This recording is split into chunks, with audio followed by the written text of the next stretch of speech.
Um, sorry, 1 second. I just want to double check that it's going out. Yeah, it's going out. Awesome.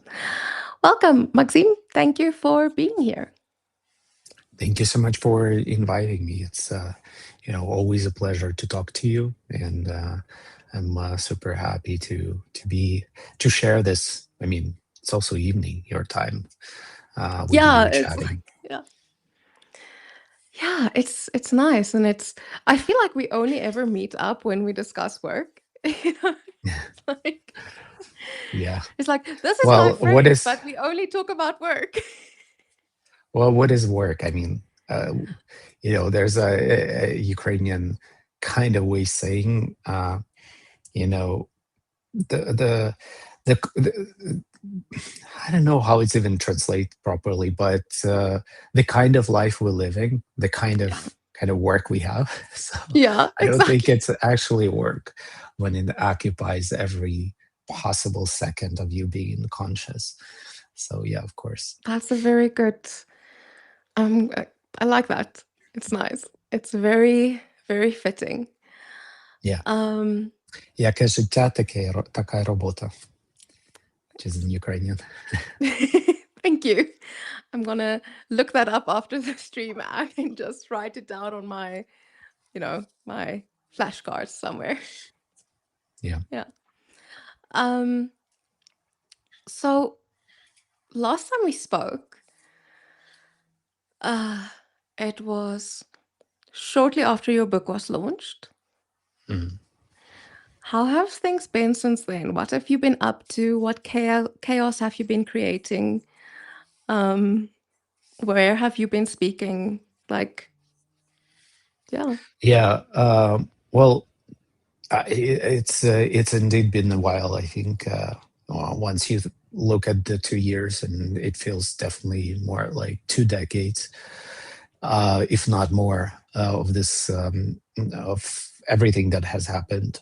And I mean, on one hand, there are a lot of things have happened. On the other hand, there are tasks or kind of the main goals that we would like to see happen are still there, out of reach. And I like the word that you use, the chaos. I would probably reshape it in a bit of disruption. So this kind of the bigger task at hand, specifically or personally for me, it's a disruption of Russian imperial propaganda and the myths that they keep pushing out there to paint whatever is happening in Ukraine in completely different terms, rather than a colonial war, an imperial war of annihilation, a task to completely erase Ukraine and Ukrainian identity and Ukrainian stories, Ukrainian way of life.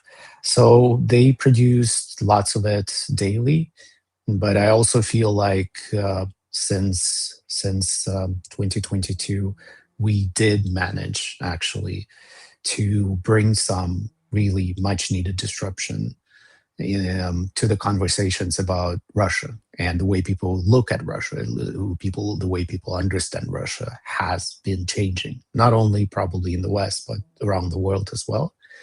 And partially, in 2022, when Russian Colonials 101 went out and we made it possible, um, I actually thought that, maybe in a bit naive way, that it's a way for me to try and change other people's mind about Russia, so they have a bit more empathy toward what is happening in Ukraine, and also to understand how to help Ukraine to win this war and withstand and protect Ukrainian sovereignty. But now, 2 years later, as I'm sitting in Europe and Russian drones are already swarming our skies in Europe, with Russia violating European sovereign airspace and testing European defenses quite successfully, I feel like this is a story already about European survival. And if you don't understand what you're dealing with, if you cannot name it by its proper name, I don't think it's possible for you to design any kind of defenses. And survive what is coming in any way if you just, just refuse to see it as as for what it is, an imperial war and the rise of imperialism. Yeah, that's it's weird that you say that because I was having this conversation with someone the other day, and this person was like, "Yeah, but we're steering towards World War III," and I was like, "No, dude, we're already there. It's just one side is fighting, and the other side is pretending it's not happening." You know, it's kind of that I feeling what I'm Yeah, getting. I think, well, first of all, I think there are a lot of people who are already fighting side by side with Ukrainians. And once again, if we compare to 2022, it felt oftentimes very alienating and alone for Ukrainians to, begging for support, begging for the right to exist, and just, trying to mobilize people and try to people to listen and be even interested or have some sort of empathy. Now you can see, first of all, so many people who are inside Ukraine, so many foreigners who are either fighting side by side with Ukrainian heroes or supporting Ukraine in any other way or building with Ukraine together the resistance, the defense, the defense tech revolution that is happening in Ukraine is being shaped together with Ukrainians and Europeans, other people from all around the world. And I also see from traveling around the world, I also see this heightened understanding of urgency that what is happening in Ukraine is horrific and tragic, and by its own merit, it deserves our support and our energy to make it stop. But at the same time, we more of us realize that this is a fight for our shared values and the future of democracy per se. And, the other side is already understanding it. We have not only Russia fighting Ukraine, we have Iran, we have other rogue regimes like North Korea, all bandwagoning, sending troops, sending resources, sending drones to help Russia succeed. So they do understand that. And on the other side, I feel not at the enough level, but I feel that this shift is also has happened and people do understand what's at stake. Yeah, so it's interesting that you mention shared values, right? Because Mm, I look at the way it's painted here in South Africa, and there's quite a strong push to be like being pro Ukraine is being pro Western, which means you're anti African. And I'm like, that's an interesting bunch of mental gymnastics you just did there.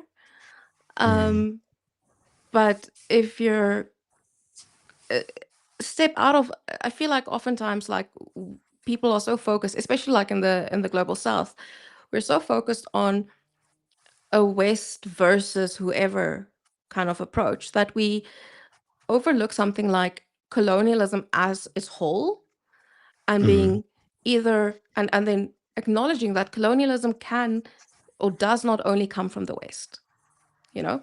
And I think yeah. bridging that is a big, it's almost like breaking down that barrier and getting people to understand like, hey dude, like there is, it's happening and it's not just coming from the West. I mean, um a while back I spoke to Philip Abaji, and we were talking about like he's been uncovering what Russia is doing up in the Central African Republic. Mm, And it's that it's we're looking at new colonialism in the global South, and it's not being addressed because it's kind of looked at, no, but the West is the evil one, so China and Russia is good. You know, that's kind of the mindset that's going on here for, and the media is mm. playing their part well with that as well. I don't think that it's just organically so. We shouldn't Mm, discount the billions upon billions that Russia is spending on cognitive warfare in global south, in places like Africa as well. Pumping that insane amount of polarizing content that rewrite that's trying to rewrite the history, trying to put lies out there in as intensely as possible, and also trying to exploit those existing polarization within those societies. So, of course, we're not talking about zero-sum game that if one type of colonialism and imperialism exists, then the other types have do not. And I in my own personal journey, that's the trajectory, that's the path that I taking. By learning more about Russian colonialism and the history of Russian imperialism, I actually started to understand that unfortunately it has been a feature of human history for a long time. And not only Europeans or Americans, North Americans, but also people in Asia, people in Middle East, everywhere have been engaged in it and are engaging still in many ways. So for me personally, of course, Russian colonialism, imperialism is of priority. That's why I spent 101% of all my time focusing on it, just because my own home is on fire and I need to put out this or help to put out this fire first. And honestly, I don't have that much energy, despite that maybe I want to spend on even educating myself more on other types of imperialism and colonialism and long history of it in human history. But on the other hand, I do understand that we're living 2025. And that kind of a colonialism has no place whatsoever. And by that kind, I mean this brute 19th century style extractivism that is happening now on European soil and happening with Russian hands in places like Middle East and Africa. I have friends from South Sudan or friends from Central African Republic. There are a lot of investigative journalists and civil society leaders and just plain ordinary people that have been raising those alarms all the time, showing that they might say one thing that they help you, but what in reality they do, they extract your resources, they rob you the same way that the Westerners did for many centuries, as just packaging through very cheeky cognitive warfare campaigns into something that it's not. And unfortunately, people who suffered from centuries of Russian colonial abuse, they know what they're seeing, because that's exactly how Russia acted with our own indigenous lands, and saying through the rest of the world that we're liberating them, we're bringing them civilization, we're helping them. On the other hand, coming there and doing the exact same kind of extractivist, brute type of colonialism that other powers in the West or elsewhere have been doing it as well.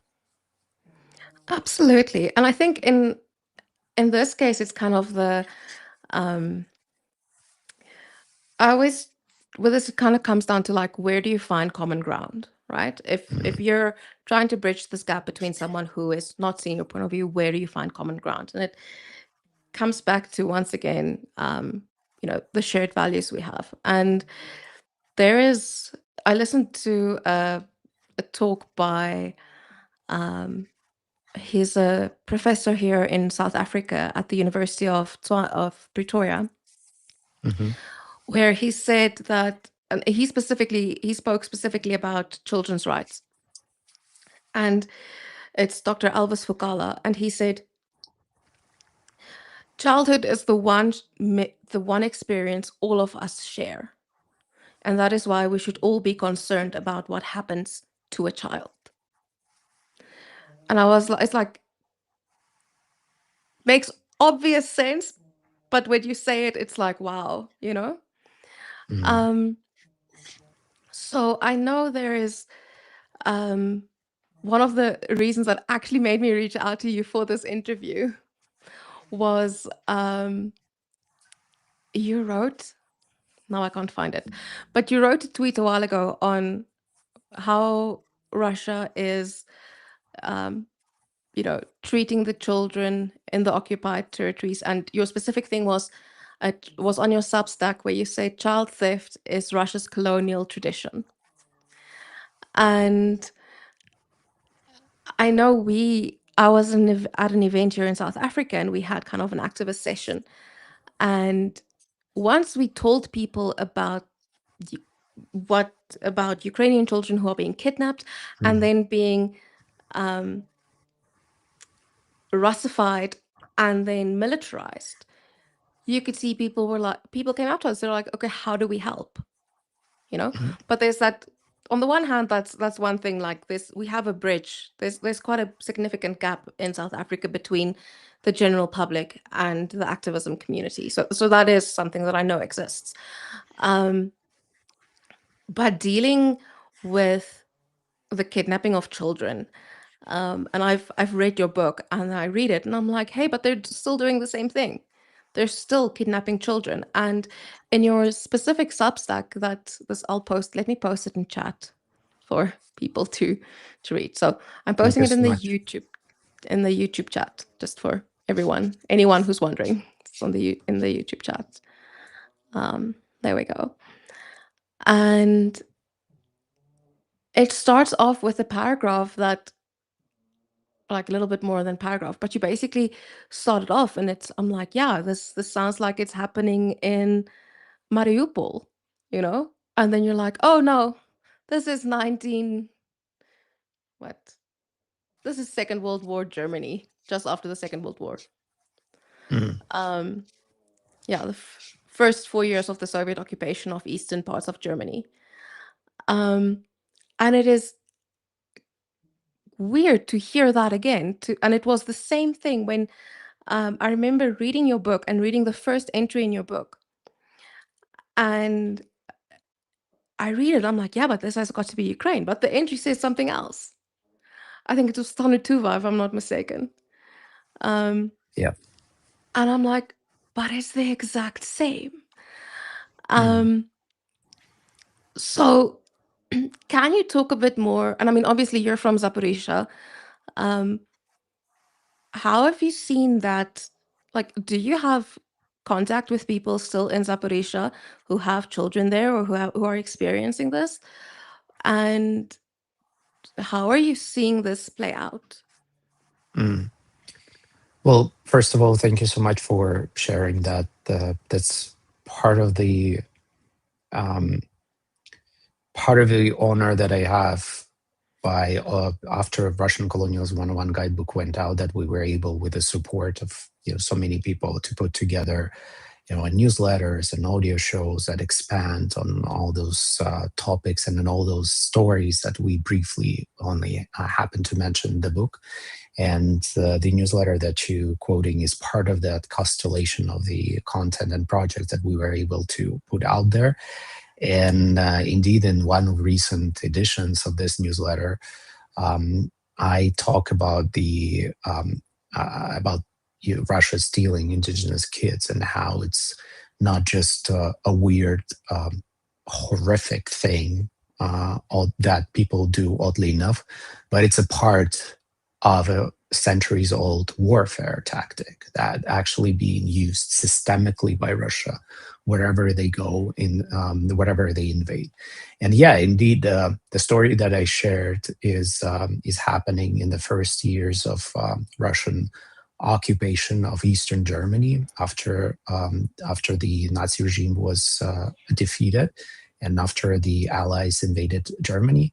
And although, of course, the circumstances that invasion are completely different from the ongoing invasion, a Russian invasion of Ukraine, what has happened in the years afterwards, and specifically the extent and the nature of Russian colonial imperial violence in there, that included mass murder and mass disappearances of civilian people, mass rape of women, and something that I did not know until I started reading about this newly uncovered, recently relatively newly uncovered archives, what was happening to German kids as well, and how they were mass kidnapped and then sent to for so-called re-education in camps, and the circumstances of those kidnappings and the fate of tens of thousands of those children are very vague to this very day. Many of them died in those concentration camps, the same concentration camps that German Nazis built to commit Holocaust. So they would just refill it with, other people, including German kids. And the just the living conditions in those camps were so horrific that people, would die, and half of them, whether those was kids or adults, they would just die right away in those camps and buried in unmarked mass graves that started the Germans started discovering only after Russian troops went away home and Germany reunified. And while I was, discovering that story and writing that story for the newsletter, happened so that we also got published a German translation of the guidebook, and I went on a small book tour to talk to people about the book in German. And I came across an event right away. And as a Ukrainian, I don't believe in happenstance. That I believe everything happens for a reason and happens. So I stopped by the event that tells the story of how German Nazis, in their imperial quest, would kidnap insane amount of number of Polish kids and send them for re-education and Germanization in Germany, and how parents either were killed or they lost any connection with those kids, and those kids were raised German, and it would take generations just to establish for those kids to realize that they were adopted by German families, not in absolutely like in this horrific way. So it all starts really compounding, because what we're witnessing at the moment is tens of thousands of Ukrainian kids being systematically kidnapped from the occupied territories that Russia controls in Ukraine, and the same way sent for identity erasure, re-education, Russification. Their names are being changed. They are forbidden to speak Ukrainian. They're forbidden to read Ukrainian. They're forbidden to have any contact with either their families or with the rest of Ukraine. And you can clearly see that it's a centuries-old warfare tactic that Russia uses wherever they invade, because for colonial empire, it's not just enough to occupy the land. You also need to disrupt this transmission of anything that is local and indigenous, and you disrupt the transmission, and therefore you kind of break the chain of possible resistance, because once those kids are kidnapped and once they're educated, then you have maybe in a generation or two, you already have people who identify with the empire, and they have zero understanding where their connections come from, where their roots come from, or who they are really. And it becomes very easy and more efficient to control that kind of land. But once again, it happens so many times to so many nations, not only in Europe, in North Asia, in Central Asia, in East Asia, wherever Russia would go, in North America, in Alaska, and where kids would be kidnapped as ransom to break the spirit of the parents, to break any resistance that they faced in North America. I mean, I can go on and on and keep learning those stories just on this one aspect of Russian colonial warfare. And it's just the amount that we don't know or don't realize that is happening is insane. It's crazy to kind of, when you look at this, and there's that old thing of like, that old thing of history repeats itself, but you're like, no, people are just terrible throughout history, you know, um, which is a much more cynical way of looking at it. I am aware of that, but as much I as that I is the case, resilience also shines through, right? 100%. And I think in all of these stories, I always spend extra attention to highlight the stories of resistance that happened, that people did resist, and some people did resist very effectively, successfully. And part of the narrative of imperial propaganda is to brainwash you to the point that you feel like resistance is futile and it makes no sense. And resisting is absolutely insane. On the other hand, I feel, looking back at the history and studying that history more, that of course, there are, good and bad sides to humanity, but we've been successfully so in the recent century at ensuring that there is a system in place, that there is justice in place that punishes those most atrocious acts of done in the name of this um, uh, dark side of a human nature.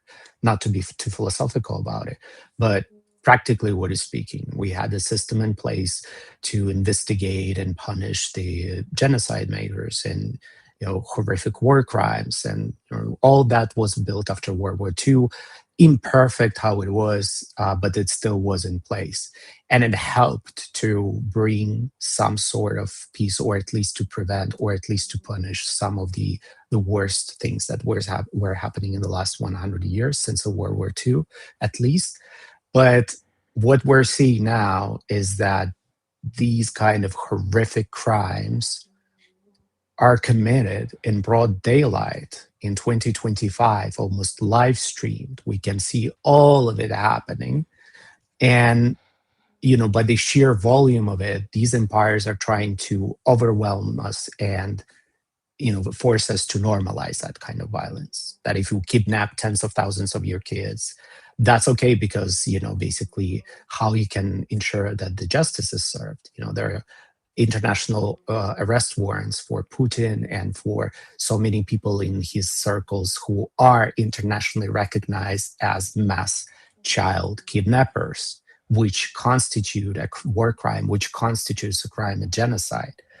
And their arrest warrants are out there, but they still are able to travel the world. And in some countries, they don't care, or they, just don't enact on those international warrants, all the time normalizing that this kind of violence is once again okay, and we can do the genocides, and we can do kidnappings, and we can do all these horrific war crimes of bombing people in their homes at night, just because the empires try to make as much of it. So in a sense of paralyzing, we start normalizing. Yeah, well, this is what you can do. This is what is normal, but none of it is normal, of course, right? And I think linking to that, something that I keep every single time, and it sounds weird to say every single time Russia does this, right? Because they do it so often, but every single time Russia strikes a kindergarten or a school or a hospital, I think back, and I'm going to see if I can add it. I'm not that good with this software yet. So let me um, do this. Okay, there we go. So this meme is from from right at the start, occupation of Mariupol. Okay, where it's like Shkola, school, Baza Azova, where every single thing Russia hit while they were um, targeting and besieging Mariupol, everything was an Azov base. And if you look at it in comparison, let me just stop the share now. How do I stop this? There we go. I think here. There we go. If you look at it, and I noticed it when they bombed the children's hospital in Kiev. Suddenly, or not suddenly, but by then they no longer felt the need to justify it and say this was a military base. And there was also no pressure from the world to be like, hey, you guys just bombed a children's hospital. Where's your accountability? Because it's gotten to the point where people are like, it's Russia, what do you expect? I'm like, if it was any other country, we would have a problem, but it's Russia, what do you expect? You Mm, know? So I don't have a solution to that. I've just noticed the change um, you know, in reporting and in the response the world has to it. yeah. Well, there is a solution, of course, for that. And yeah, the bombing of a kindergarten in Kharkiv that happened just a couple of days ago happened right after we heard the news and Russia heard the news that long-range missiles are not going to come as fast to Ukraine. And right after there, those horrific attacks happened on the kindergarten, on Ukrainian cities, once again, massive bombing, the absolutely chaotic and indiscriminate shelling of Kherson and civilians in there happened on almost the same days, exactly because of that. Because for Russia, every time they feel that there is no accountability coming, and in this situation, the accountability only can come with those long range attacks on Russian war infrastructure, Russian genocide infrastructure, on air bases, on energy plants, oil plants, everything that can cripple the genocide economy in Russia. That's that's justice. That's accountability, and it's been delivered by Ukrainian army every day. On top of some of the sanctions, on top of the other stuff that ensures that Russia does not have the money to carry on, that we make imperialism very expensive to continue. So this is specifically something that can be done every day, and Ukrainian army is doing it every day. What Ukrainian army is asking is actually help them to do it. And the second Russia heard that, well, specifically that type of long range missiles from America are not coming once again as fast as everyone hoped, and this decision is not made yet. They start flexing their bragging, absolutely, as you rightly pointed out, absolutely not hiding that this is what we can do because you allow us to do. But before that, those weeks where there was intense negotiations, they wouldn't do that because they were scared that this any kind of stupid act like that or horrific war crime will make the possibility of those missiles coming faster. So this is what the kind of language that Russian imperialism only recognizes. And unfortunately, I think not everyone abroad understand that we are already possessing that weapon of justice, or that tool of justice that we can use. And I wish just people understand that, because once again, Russia does understand that, and it shows us all the time. The second we don't show the resolute and kind of the commitment to continue punishing imperialism, they just the evil breeds more evil right away. Yeah. It's, I don't know, if I thought it would make a difference, I would have clipped this and sent it to Trump. But honestly, sorry, I don't think anything we say is going to sway him either way. I don't think yeah, I once again, I don't see the situation as really hopeless, Mm, because if the situation would be hopeless, we would not be sitting here, yeah. talking, or what will be the point of all of it, of any of it, right? And of course, we don't have that kind of luxury while the Ukrainian heroes are keep Yeah. defending our democracies and our sense of some normalcy and some peacetime that we're enjoying, right? So there is always hope, but we also can see that there were sways back and forth, and no matter how frustrating they are, we can see how much success actually Ukrainians are having at setting those conversations, are influencing those conversations. And once again, circling back to your first question, what has changed since 2022? I see this massive change that before, all those conversations would happen without Ukrainians, without actually including their voices, without taking their words even seriously. Now, despite that it's not ideal, Ukrainians are still setting up the tone, and Ukrainians are still present in the room, and they can influence even President Trump in many ways, as we've seen with President Zelensky, or change in his rhetoric and his actions. The United States enacted another package of really, really bad sanctions that made the entire Russia freak out, and they sent their envoy on the press tour in America just because these are very painful sanctions, and they know that they're crippling Russian genocide economy already now.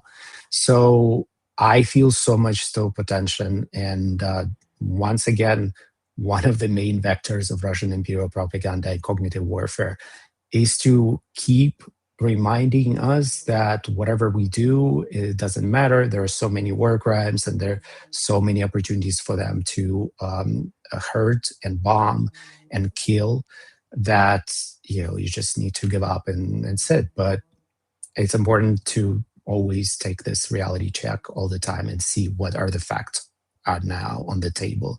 And the facts are now that Ukrainians are hitting Russia as intensely as ever before, reaching tens of thousands of kilometers inside Russia, crippling the genocide economy. And there are still very occasionally strong movements that we see from United States or France or European Union countries. So this is, in my head, is still much better the situation that we had at 2022.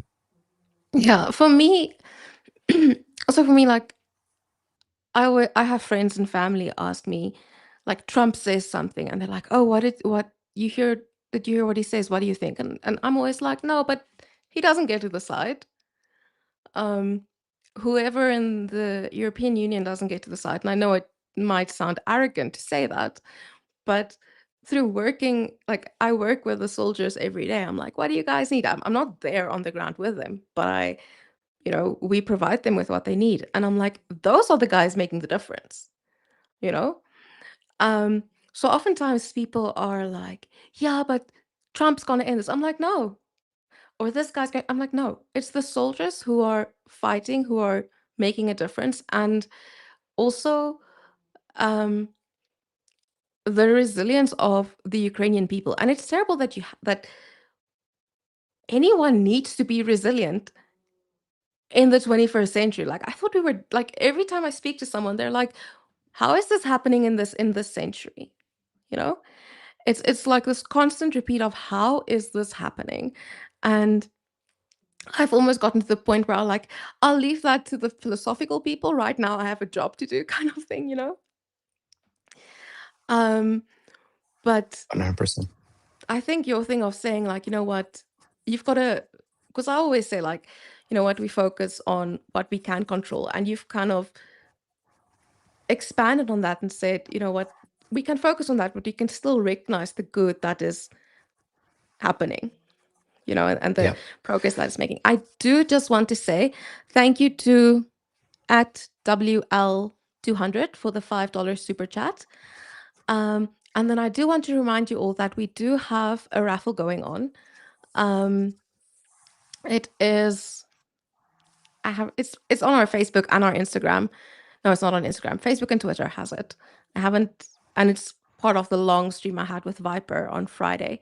So it is his own two patches, is the 42nd Motorized Infantry Battalion's battalion patch and the brigade patch. $10 buys you a ticket into the raffle for that. You can buy as many as you want. And the other raffle we've got going on is also one of the things Viper gave us, which is a RPG 22 launcher that's signed. And out of all the names on there, only 2 of the guys are still in the brigade. Not all of them are, like, some of them, they're still alive, some of them, but some of them, and one of them is coming back, thankfully. So we do have that going on. And that raffle will be on Friday. But any donations that have been made since the 22nd of October up until Friday when we stream will be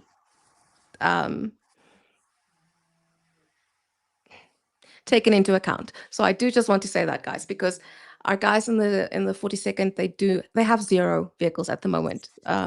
They reached out to us for a vehicle when they had one, and then that one got blown up. So the entire battalion is without a vehicle. Okay, Sorry for that.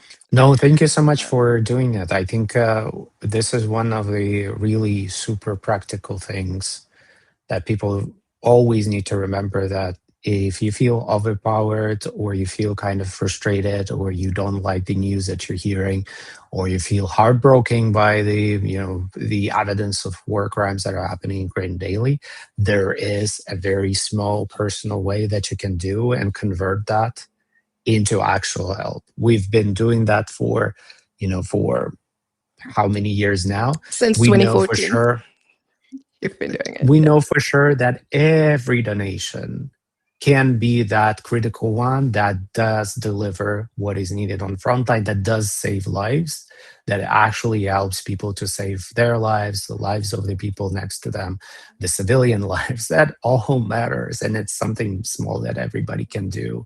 And whoever or whatever, in which kind of dark situation you are and feel powerless, this does help. Everybody on the front line every time says it does help. Even if they don't receive enough, they still see that help is coming, and it does wonders for people's morale, and they understand that they're not alone there.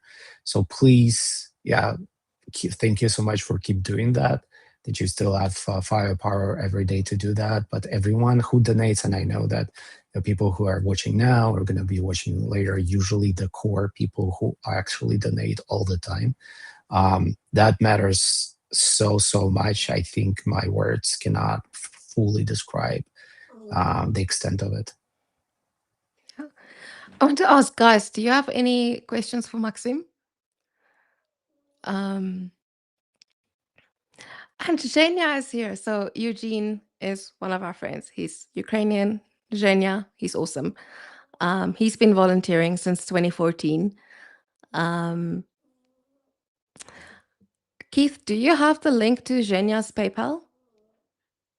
Oh, Tanae wants to know, when are you coming to Rick's stream? The thing is, Rick has not reached out to Maksym yet. That is the thing.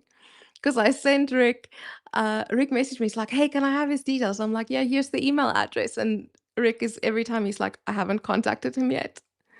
So, but we'll get you there soon. It's a much more toned down vibe, very casual, very laid back. I just want to pop Zhenya's PayPal here. So guys, for Zhenya, it is, I just need to find it.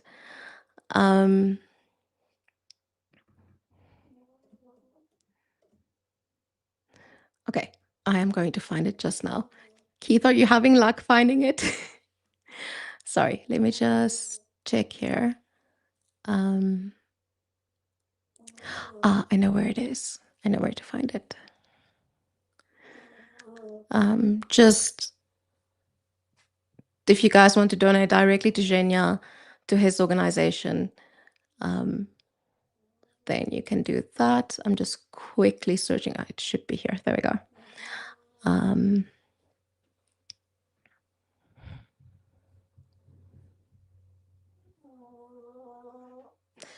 Sorry, 1 second. I'm going to get it now. I was prepared and then I wasn't.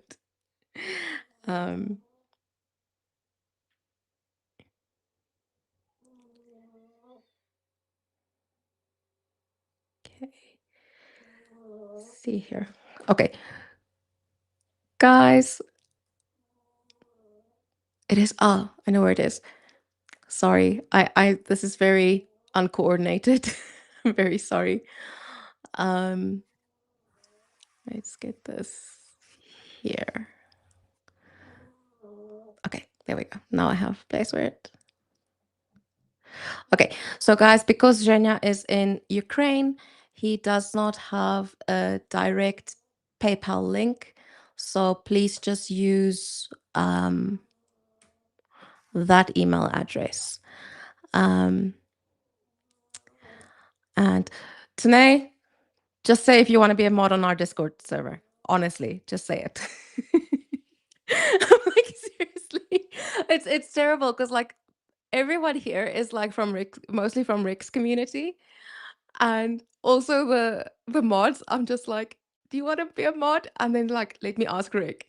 So, um, oh my word, Nicola. So Nicola planned on coming to Ukraine, but then she couldn't get her visa sorted out. So she's like, since it didn't work out, she has a bit extra available to donate as well. Wow, that's awesome. Um, Thank you. that's really amazing.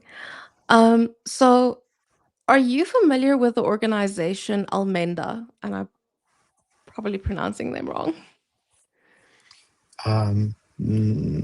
I'm not sure, but I need to see how it's written down. Okay. So ALMENDA Mm, .org. So they do a lot of work on, well, they do some work on reporting on um, what is happening in the temporarily occupied territories. And they've published these reports in several languages. So they have one, I'll just pop it in our chat for you so you can have a look at it. mhm. This is the one they have, and I'll pop it in the Twitter and YouTube chats as well. And it is about the specific one is about the system of destroying the identity of children in the temporarily Mm, occupied territories. So they have that one. And then they also published a different one recently, since last time I checked, recently, mhm, that was done with the help of Sech Aid about the universal soldier or education as the weapon of Russia in the occupied south of Ukraine, which is also, I haven't gone through this one in detail as of yet, but I've glanced mhm. through it. And I know that is something There that was you, yeah, sorry. Yeah, there was several also reports that I featured in that specific edition of Mm, Russian Colonials 101 newsletter, specifically one that was describing the a very prominent tactic of Russian imperialists to label anyone who's resisting mentally ill, because in Russian imperial psyche, if you are resisting to be civilized, so to call, you're probably insane and you have to be institutionalized. And this is a practice that Russians and Russian Empire perfected, of course, in the last 100 years, where during the Soviet era of the Russian colonialism and imperialism, they would send lots of people into mental institutions, something that Nazi Germany they would do also very often. Anyhow, so one of the reports in that newsletter that I cross-linked details how they institutionalized teenagers in Russian occupied Donetsk and Luhansk Oblast for refusing to be Russified. So when kids are sent to militarized school and they exhibit, I mean, first of all, teenagers, right? You can, of course, sometimes expect from teenagers to be contrarian, and that's a normal teenage thing to do. But if they, for example, exhibit any Ukrainian traits, like, for example, they speak Ukrainian or they refuse to sing Russian propaganda songs, or kind of give up any kinds of their Ukrainian identity, there are actually sent and institutionalized to mental institutions for being insane because they refuse to become Russian. And I was horrified to, I mean, of course, I know that they do it with adults. Very often we have thousands of political prisoners, Ukrainian political prisoners in Russia since 2014. Those who were kidnapped in Crimea and Luhansk and Donetsk occupied oblasts and sent to prisons. And some of them, of course, ended up in mental institutions labeled insane. But this is for the first time that I've seen it in the context of Ukrainian kids, and that them resisting to this identity erasure is also starting being classified as mental problem. And I wish people really knew more about that. in those cases as well. On top of the fact that, if children caught using VPN, something that Ukrainian children on the occupied territories often use to keep connection with either their relatives or, for example, for such a simple thing as keep reading in Ukrainian, because that is forbidden. They are also facing now jail terms as well for using that VPN, even kids, even minors. So the level of the level of identity erasure and oppression of Ukrainian kids is just something that we do not discuss enough outside, for sure. And I feel like it's a weird, I don't know, I probably lack the words in English, but um there are so many facets to this, right? Because on the one hand, there's the what can we do right now? What is happening right now on the ground? And Project Constantine's way of helping is to help the defenders, right? But then we know what is happening in the occupied territories. And then there's also the geopolitical stage, right? So I have I have my own way of kind of compartmentalizing all of this, right? But how do you, because you are way more involved. First of all, this is your country where it's happening, right? How do you kind of, and I'm sorry if it's like a question of like, though I don't cope, Yana, but like how do you cope with this, with compartmentalizing this and kind of being like, this is what I need to do going forward. This is how I keep my sanity as a Ukrainian, speaking about these atrocities. Yeah. Mm. Well, I mean, you can find many practical ways. First of all, as you mentioned, 100% that you keep ensuring that Ukraine has the means to make imperialism and this kind of horrific colonial violence too expensive to carry on.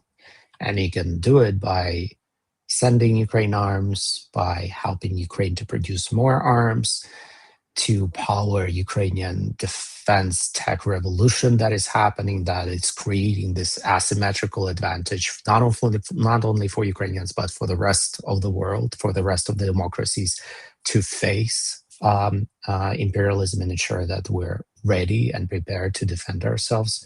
So this is the most urgent one, I think, that is at the core of all these problems. If Ukraine wins, or if Ukraine makes it painful for Russia to continue, that's going to resolve on its own lots of these issues almost semi-automatically. But I I feel like, not to sound corny, but this is exactly the kind of daily motivation that is out there. And you can figure out on your own each other's level. You can find those outlets in your own life. If you don't have the position or the knowledge or the opportunities to contribute through your talents or through your money or through your solidarity in some kind of practical ways, I feel like sharing that information or amplifying Ukrainian voices is a second best step that you can still do, because we do know that we are facing problems with sometimes not adequate or distorted coverage in media. What is happening? The framing or the focus is oftentimes does not provide us with information and inspiration what to do with it. So we're often bombarded with information of war crimes and what is happening in the front line. But this is where a lot of forms of modern journalists stop short, and they don't provide you with information. Okay, what we can do about it? What are the personal ways I can affect as an average person who is not connected? And oftentimes, Ukrainians and Ukrainian platforms and Ukrainians can always suggest you what to do. And they can always provide you with very practical things. Okay, you don't have money, and it's also fine. There are other ways to help to share Ukrainian to voices, to amplify Ukrainian voices. We know that we're facing huge problems with social media platforms where now we need to be creative, what kind of words to use, just so we are not shadow banned or our content's not being taken down, and so on and so on. So it takes literally a village to carry on this message, even if it's just like, I don't want to sound horrifically that, as some people in my generation think that a like will fix everything in this life, or a share will fix everything in this life. Unfortunately, Slacktivism it is the won't. way to go. It won't, but I also don't want to minimize the power of it. Mm. Once again, when we're facing with so many Ukrainian voices being actively erased from the platforms, in that specific area, it does matter. And specifically, even when we talk about kidnapped kids, Bring Kids Back, which is a Ukrainian state Mhm. initiative by Ukrainian First Lady Olena Zelenska, is doing terrific work as putting out there all sorts of educational packages and materials that you can download, that you can share with your friends, just so they know that this, once again, war is not abstract, and Russian imperial violence takes very specific forms. And I think that through the story of the kids, you're right, absolutely, Anna, that we can see the nature of this violence. That at the end of the day, we're not dealing with a madman or a state that just has a bad decade and bad regime. We're dealing with a centuries-old empire that has been doing the same stuff for centuries before, has done this not only to Ukraine, but other nations before. And if we do accept that, and we do finally see it, that it's a serial violence, including the campaigns to steal and brainwash and Russify indigenous kids, then we can finally see that there are specific ways to end it.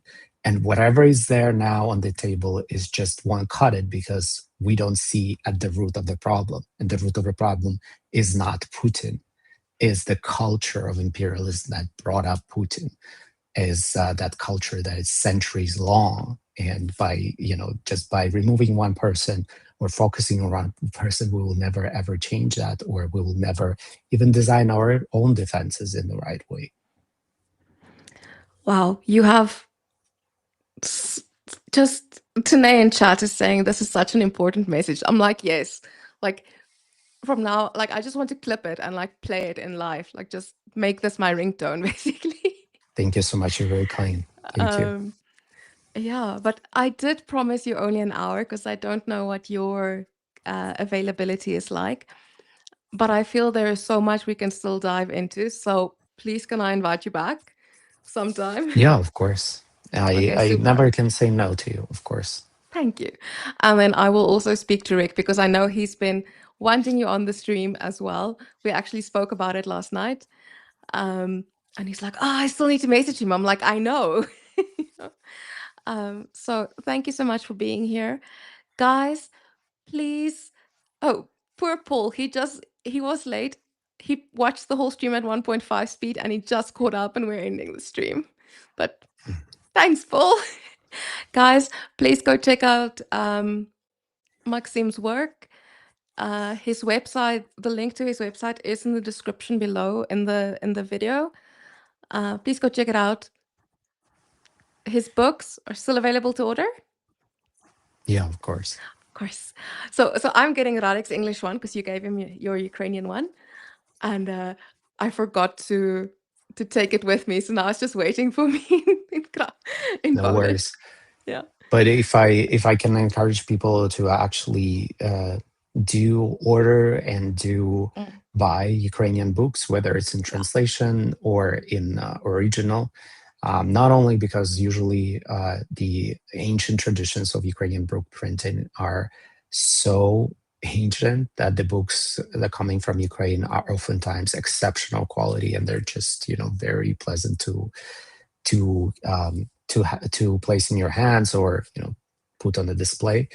But also because simply enough Ukrainian books have been and still are a very Ukrainian way of anti-colonial resistance, considering that Russians are burning books in our libraries, and knowing that, specifically that fact, every new book comes against all odds. And unfortunately, printing in Ukraine is also becoming very, very expensive because of the war, because of blackouts, because of inflation of everything. Putting together a book now is much more expensive. So unfortunately, we see less and less of them coming every year. So ordering, or just such a simple act as going to your favorite bookshop and bookstore and ask them what kind of Ukrainian authors you're carrying, and I want to see more.